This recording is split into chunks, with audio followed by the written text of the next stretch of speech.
Hi there. So, this is my first sun sign, moon sign video in a really long time. Probably close to 3 years ish. A lot has changed in my life since then, so my focus had to shift. But I think I'm going to be putting myself more into my astrology now and indefinitely for a while. I've been studying it long enough. I'm good at it, smart enough. Some people like me, so so it works, and I love doing it. And this is a time when a lot of people are feeling, very much like they have no control over their lives, which is actually true all the time, but now it's just more obvious. So people who aren't used to that idea are getting kind of a rude awakening. So, anyways, without further ado, I had a request for Sun Gemini, Moon Capricorn. So let's get started with that. Sun Gemini. So the sun represents your ego, your will, your motivation for getting out there and doing stuff. Like what motivates you to wake up every morning, and how do you, what are your overall uh, ideas of what the world should be like? And the sun represents a certain type of creativity, like our manifestation creativity. So the things we tend to draw into our lives are centered around Gemini things. What are Gemini things? Well, it's ruled by the planet Mercury. We know Mercury was the messenger of the gods, and the term mercurial is a perfect word to describe Geminis and really most mutable signs like Pisces, Sagittarius, Virgo as well. And so if you have Gemini sun, it's living through communicating. And so exchanging ideas is super important to you. And one of the things that, might motivate you most, and remember, we're just isolating the sun and moon signs. So there's a whole heck of a lot that could be going on in your chart, right? So if some of this doesn't seem like it applies to you, A, it's pretty general, but B, maybe have somebody look at your chart like me or, somebody you trust to see where maybe the anomalies lie. But generally, Sun and Geminis are all about talking and learning and exchanging, well, and not just their ideas, but also, everything else, because a lot of times solar Geminis can't shut the hell up. And it's okay. I've met some shy Geminis that have like Cancer moon or rising, or, more. The shy Geminis tend to have a lot of water going on in their charts as well, and maybe a lot of earth. But for the most part, speaking comes naturally to them. Gemini children are often some of the first to learn how to read and write. Also, if you have an abundance of planets in your third house, that's another indication that you might be very verbally demonstrative from a young age. There's, one of the things that motivates them is sharing not just their ideas, but also learning, other people's ideas. And they are very quick to pick up things, but don't often have the mental fortitude to stick with things for very long. Of course, there will be, certain things that they'll feel very passionate about and will, might trigger their Mars sign, or they might get emotionally involved, which of course we're getting into the emotional involvement soon with the moon sign. But they can be the jack of all trades and the master of none. They can have a tendency to lean towards the superficial side of information. So they can be known for gossiping and just not really getting too much in depth about things in general. It's not because they're not necessarily capable, although I'm sure there's a subset of Gemini suns that can't really get too deep for multiple reasons, but a lot of it is just because it's hard for them to stay focused on one thing for too long. Everything is interesting to them. And there's a very large tendency for, there's a capacity for open mindedness and just wanting to really know what other people are thinking, what their motivations are. And there's a genuine interest in all different cultures and backgrounds. And I find, with the Gemini suns, provided there aren't any weird afflictions to their sun sign, or, even Mercury, or they tend to be some of the most open-minded people, really some of the least bigoted people I've ever known in my life. life. There's just a natural capacity to welcome in all different ways of thinking and living and being. And again, for the most part, um, Geminis tend to be very, very, very sensitive to their upbringing, more so than I think maybe any other sun sign. Granted, this is from my studies since I was 15. That's a lot of years, by the way. I just turned 42, so do the math. And I tend to find that, the Geminis that had a pretty stable childhood turn out to be some of the most motivated, self sufficient, intelligent individuals that I've ever known. And I believe it's due to the mercurial nature and being mutable and being twins and just having this multiple personalities, being so susceptible to their external environment. From my experience, and other astrologers will agree, the mutable sun signs tend to be the most sensitive to their external environment from, the womb to about age 7 or 8.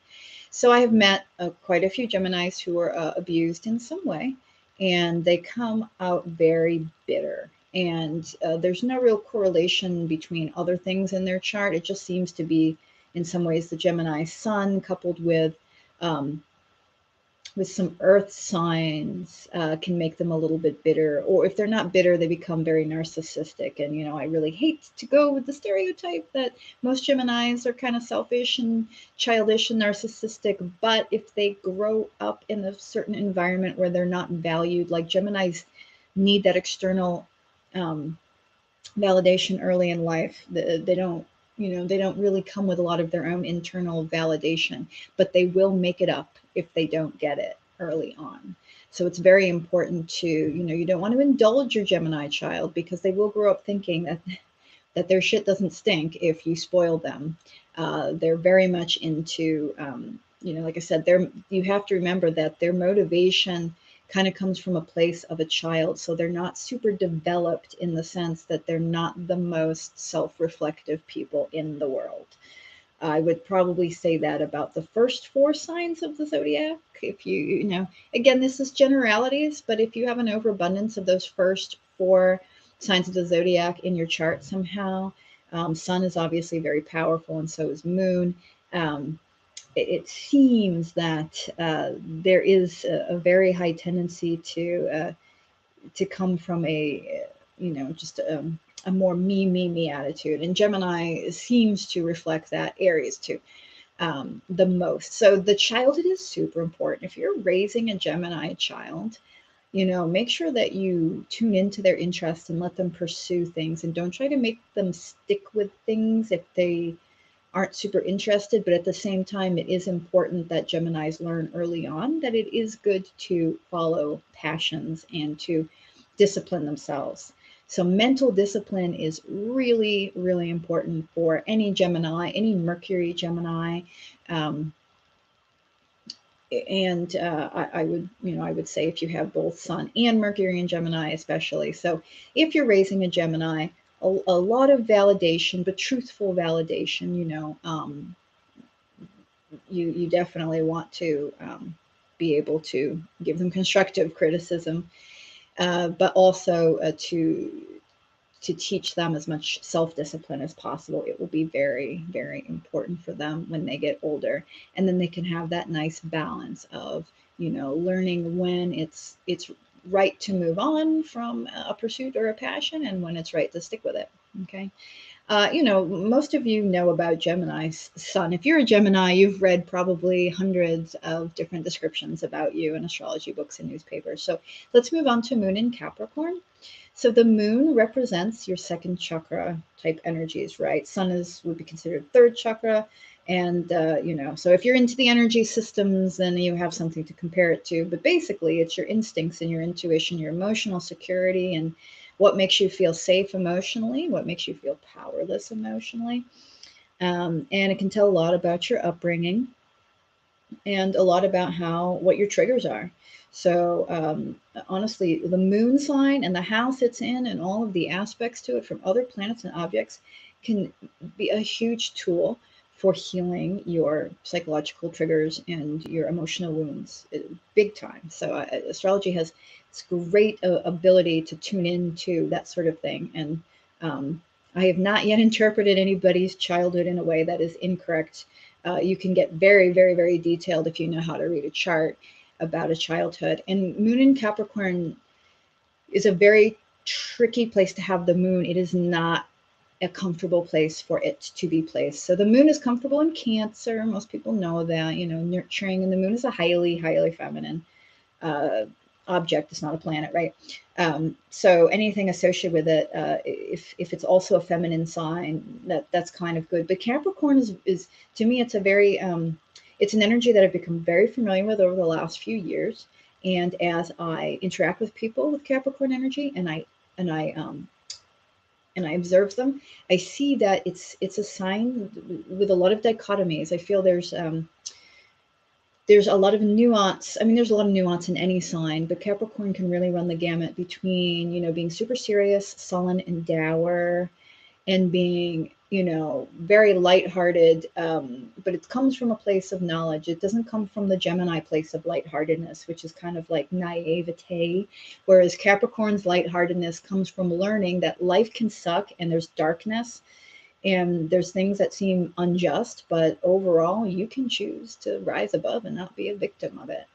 And the Capricorn energy really, really needs external validation. And we just talked about how the Gemini energy also highly benefits from positive external validation. And the moon in Capricorn is just, it's emotional security is found through building. So they build their trust very slowly, because usually moon in Capricorns early on in life, for the most part, tend to have to grow up a bit early for some reason. And there are multiple reasons for this. So you can look to the housing placement of your moon, that will help. You can also look to the placements of the 4th and the 10th houses, the house of mom and dad. And Capricorn represents father, which is weird because it is a feminine sign, but it represents father patriarchal energy, whereas its opposite sign, Cancer, represents matronly, matriarchal energy. So when you have the moon in Capricorn, it's interesting. It's like there's a natural ability to kind of see the darker side of life and to get mired in it. Moon and Capricorn people can be kind of moody, particularly if moon and the ascendant are the same. And particularly if moon is on the ascendant, so that's something to check. But there's also a sense of Eeyorness to Capricorn energy. And I feel like the energies of the signs evolve, and you have like baby Capricorn energy all the way up to like, sage, wizened Capricorn energy. And when the Capricorn energy is young and untested, it's very sensitive to the outside world. And it's very, very, like, Capricorn is an external sign. It rules the 10th house is indicative of Capricorn energy, and it's the most public house, and you have your MC up there. So like Capricorn energy is getting out there, and we're going to build, a business or an empire or my career. There's a sense of security found in pursuing things for moon in Capricorn. There's a sense of security found in building life, building their own life. Moon in Capricorn people, I find, have ties to their family, but they're not inextricably tied like moon and Cancer can be. There's a tendency to want to branch out and make their own family and kind of have their own thing going on. And a lot of it has to do because moon and Capricorn tends to be, like I said, thrust into a very early adulthood role. This could manifest in many ways. I have known many moon and Capricorn people who have had abusive relationships with mom in some way, shape, or form. Many of them have watched their fathers beat their mothers. I'm sure it happens the other way too, but I have not experienced that with any of my clients over the decades. They sometimes it's just they witness things. Capricorn rising, it can have similar energy. A lot of times Capricorn rising now centers around dad. But moon and Capricorn, a lot of times they'll have two parents that are really strict in some way, or they just never seem to really get the childhood they want or that they need, because kids need to be kids. And so when you couple the moon in Capricorn energy with the sun in Gemini energy, you get the eternal child with kind of like the jaded sage, right? So you're combining two energies that are, kind of incongruous, right? So instead of looking at it as, oh, am I all screwed up because I've got these weird, energies that are trying to, manifest in my body? No, it just means you have nuance. And that's why astrology is so great, because it teaches us about all the nuance in our personalities. So when you put the two together, okay, what you have is often somebody who might feel very resentful that they never got to experience their childhood in the way they felt was the most important. So, Moon and Capricorn children are often the oldest children, or the oldest of a gender of multiple children. I've noticed.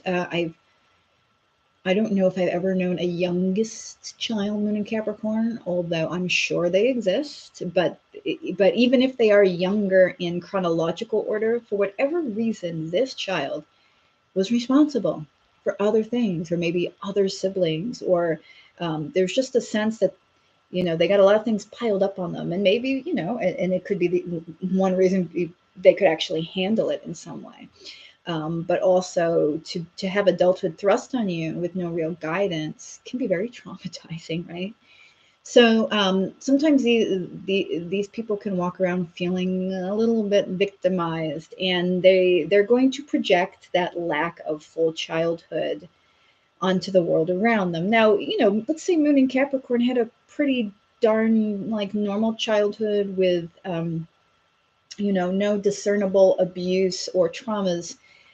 Then they look to the messages that Moon and Capricorn learned growing up, because Capricorn's about tradition, and tradition can really trap us into pursuing things and developing parts of our personalities that actually really aren't us.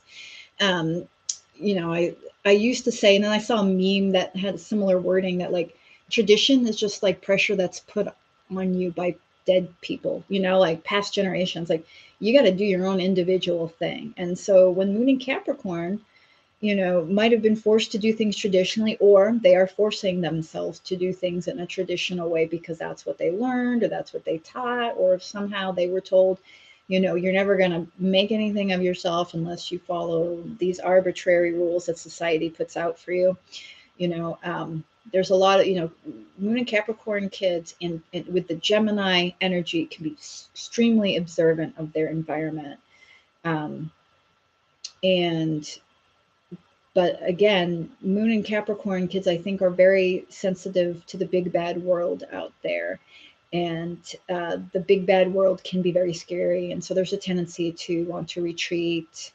There's a double-edged sword of wanting to be needed. Like Geminis, they get a big ego boost when you ask them, like, can you show me how to do this? They want to teach you how to do things, and they want to be the person you go to when you want to know something, or when you want to learn how to do something. And that really fills their ego. That's the sun, right? And then Moon feels secure and safe when they have people who need them. But there's also a tendency to not know how to establish boundaries, um, because the Capricorn energy often has this fear of disappointing people, especially when it's in the moon, because early on in life, a parent was disappointed by them and they really took it to heart, right? Whereas maybe a Moon in Aries kid would not so much. They'd be like, oh, whatever, she's disappointed. Whatever. But it might have been taken quite seriously. And so there's a fear of disappointing people and saying no. And Geminis aren't great with their boundaries. Most mutable signs do need to work on setting their boundaries, right? So sometimes you can overextend yourself trying to help other people, and then you just like resent them, and you resent them for wanting you around to help them, or for coming to you with problems. But it's your own damn fault because you don't say no, and because people do sense that there's a party that wants to help out. But sometimes you just want to help it on your own damn terms. And that's not necessarily a bad thing, because have you ever said yes to helping somebody out and then immediately regretted it, and you did it anyways? And you probably could have done a lot better if you just actually wanted to help rather than feeling obligated. So this is a really good lesson for the Sun Gemini Moon Capricorn combo, which is, there is a desire to share ideas and give your help and give your advice, but um, you might early on attract people who will take advantage of that. Okay, but also, be aware of your tendency to be a little bit wrapped up in yourself, because that happens with both the solar um, Gemini and the lunar Capricorn. Both of those energies can be really wrapped up in themselves. And the Sun and Gemini motivation for being wrapped up in themselves is often because there's just the tendency to, again, have that childlike attitude of it's all about me, and I am the only person on this earth right now that, that I can focus on. The world kind of revolves around a Gemini personality, and that doesn't mean that they're inherently selfish. It just means that maybe their first reaction to feeling a little threatened, a little disempowered, is to just be like, well, I'm going to look out for number one. I'm going to look out for me, which is not necessarily a bad reaction. It's just the way it's executed that can seem really selfish and hurtful. So there's that. And then the lunar Capricorn energy doesn't love a lot of drama, but the Gemini energy tends to attract drama. So that you have to kind of like learn how to manage your antenna, right?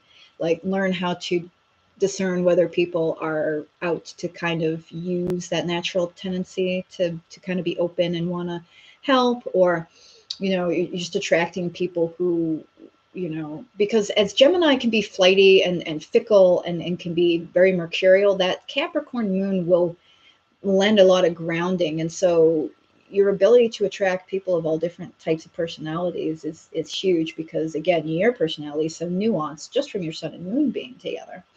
So you will probably meet a lot of different types of people in your life, and you're going to learn a lot about the types of people that you get along with, and a lot of the ones that you just have to tolerate, and a lot of the ones that you really need in your life. And this combination really needs people that they can look up to. They need people who are in emotional and intellectual places that they want to be. Gemini is very easily influenced by their environment, probably more so than any other sign. I would say Virgo is close to that, also ruled by Mercury. And so your external environment is super important. So you have to be really careful what you're taking in. That includes any toxic chemicals, the news sources that you get. That's my dog snoring, in case you heard that. Anything that you receive through your eyes, especially, but anything people tell you, like there's a tendency to be way too easily influenced by what goes in. And depending on your Mercury sign and maybe your rising sign and a couple other factors, you may or may not need, before you go spouting out information, you may just take things at face value and not do a lot of digging. Because again, we talked about how Gemini doesn't, have the tendency to go super deep into things, but there's a great capacity to, because Geminis are great at getting information and learning it. There's just maybe not the discipline to go deeper into, well, where is it coming from? So that's where the moon and Capricorn energy can come in, because there's a natural tendency to doubt with the Capricorn and be very, very slow to trust other people. So depending on which energy is more dominant, of course, when it comes to emotions and trusting other people and being triggered, the Capricorn energy is going to come out first and foremost, right?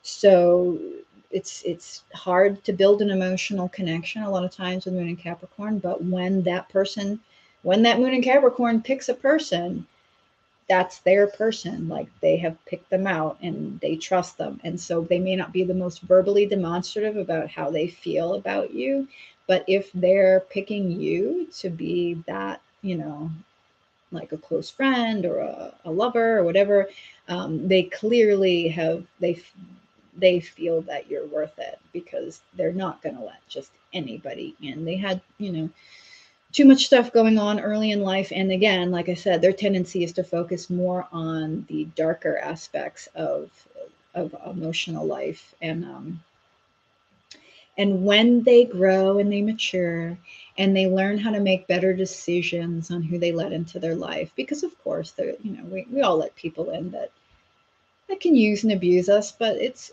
okay because we can't have perfect relationships with everybody all the time. That would be weird. What the heck would we learn anyways? And once they get past that and they learn, a lot of what it is learning how to trust themselves, because when early on in life, the two people you trust most, which are usually your parents, but it could be anybody that's just raising you and being a major influence, if those people ever break your trust, it's really hard to trust people again, especially if it's a particular gender that's been mistrustful, like if your mother and then like your aunts, or your if it's one particular side of things, you'll have you will naturally have trouble trusting women or men, depending on what you experience. Sometimes it's both. Sometimes it's trusting women that are older or younger. Like, it's very interesting how our early childhood relationships manifest into who we trust and who we don't when we get older.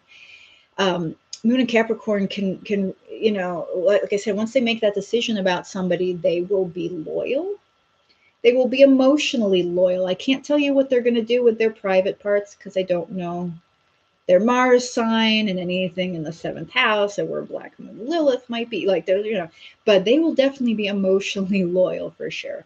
And whereas the Gemini ego can kind of look for validation in multiple areas. So you kind of have to be a little careful with that, because a lot of the Gemini that's not sure of themselves is going to be more prone to succumbing to validation from strangers. If when they were younger, especially, they didn't get the praise for being smart or for being curious or being inquisitive, if they got put down in any way for their natural curiosity or their natural tendency to just question things or want to learn more, then as they get older, it's going to be really easy to manipulate them. You just tell them how smart they are, or something like that. And again, it's about external validation. These two signs are very big on external validation. So to close the video, on the maturing end of the Gemini and Capricorn energy, you start learning that validation from the outside is a temporary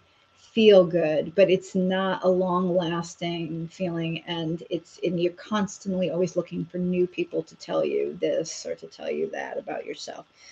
So what eventually becomes learned as the Gemini energy matures is that I can be validated just by existing, but also by picking the right people in my life. Because as Gemini, as the twins, and we all do this, we pick people that reflect us in some way.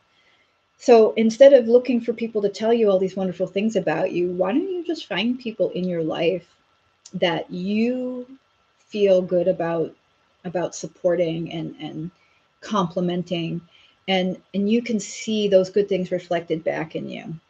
So you pick people in your life who you don't need for them to tell you how awesome you are. You just know because it's a feeling.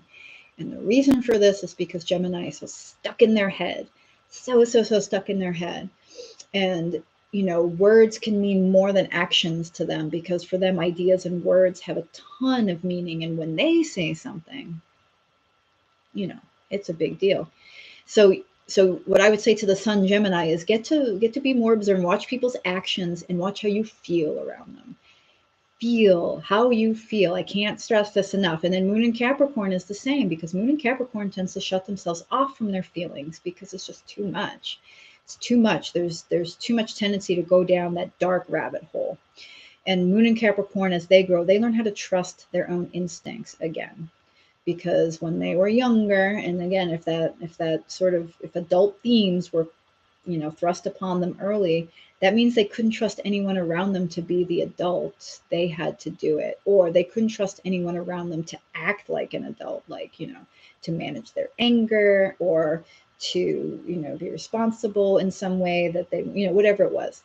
So they have to learn to trust themselves again and to trust their own instincts and to know that just because you meet people that hurt you, it doesn't mean that you aren't good at picking out partners or friends. It just means that you need to go through these experiences to learn how to perceive any red flags, because you kind of go into teenager and adulthood automatically not trusting people anyways.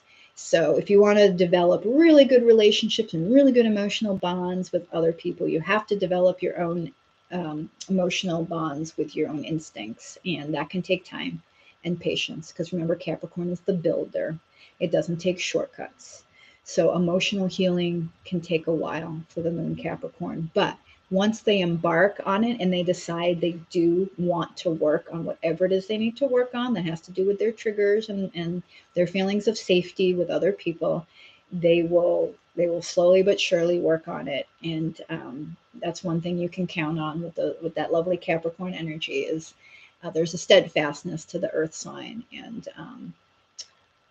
and there's a great deal of security in having a lot of material support. They don't need to be rich, but they feel secure when there's enough money in the bank, when there's enough plans for the future. Um, they may go and try to do traditional family stuff like get married, have kids, and then find out that maybe that's not for them. Um, because Moon and Capricorn people tend to really enjoy their alone time. But then the Sun in Gemini like does it. So that can give you a balance, but it can also make you have to recognize, when is a good time to be social and when is a good time not. And then the last thing I'll say here is, if I were to recommend anybody with this energy who still feels like they're in the baby stages of the Gemini or the Capricorn energy, and that is to let yourself have your childhood. If you really feel like you need to make amends for something that you didn't quite get in your childhood, and I think there's a lot of us that do, particularly in my generation and older, then do it. Do it now. Like you didn't lose it. You do it now. And hey, what's wrong with having parts of your childhood as you're an adult? You have more control over it, and now you've got the money to do certain things or to whatever it is that you need to do. So instead of lamenting a lost childhood, just create it now. It'll even be better than it could have been back then, because now you know yourself more. You got more control over it. Um, and the dark places are normal and natural, and don't be afraid to talk about it with people, and to be more open with a select couple people. You don't have to blab it to the world, and nor would you. Moon and Capricorn would not be blabbing their feelings to the world unless basically everything else in their chart was Gemini or maybe Leo or something. But even then, Moon and Capricorn people tend to be very private with their emotions. So, and that's not necessarily a bad thing, but sometimes it means that they don't trust other people, and you need people. Okay. So Sun in Gemini loves people sharing ideas. Moon in Capricorn, not so much, but it's not because they don't like people. It's because early experiences taught them that people may or may not be trustworthy or nice or pleasant or good. Okay. But guess what?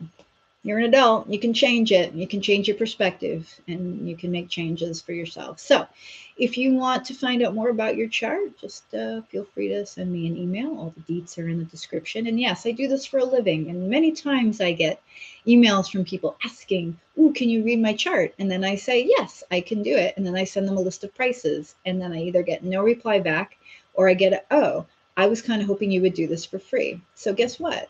We don't ask other people to do their jobs for free.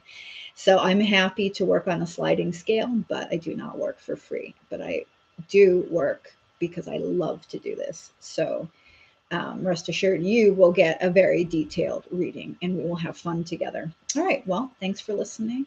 I'll be back with more videos now. So if you've got any requests for sun and moon sign combinations, is what I'm focusing on right now. I would love to hear them, and I'll see you soon.